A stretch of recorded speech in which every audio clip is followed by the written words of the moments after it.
kung fishball te. Naa, tag-gis ang baso. La, grabe. Actually, te, hilig mo bayad og 20 pesos. But since nag-gis naman di ay, mas nakatipid ko, isa ako, te. Sige lang. Karon, tanaw na to sa naitabo. Si Sham willing ubayad og 20 pesos pero ang actual price kay 10 pesos lang. So, unsay difference? 20 minus 10 is equals to 10 pesos. Kining 10 pesos mo ni natong ginatawag nga consumer surplus. Ang consumer surplus kay ang extra benefits or savings nga ma-feel sa usa ka buyer kung ang presyo sa iyang gipalit nga produkto kay mas ubos kaysa sa iyang willingness to pay. In short, si Sham nalipay siya kay nakatipid siya og 10 pesos pero nakuha gyud niya iyahang gusto nga product.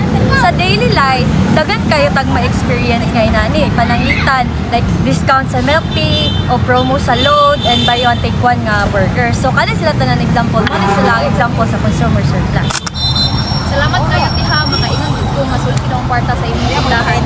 Walay sa pa yan lang, basta balik-balik lang diri. Mao na ang consumer surplus kung ang presyo nga imong gibayran mas barato kaysa sa imong gilauman. Ikaw ang nakadaog.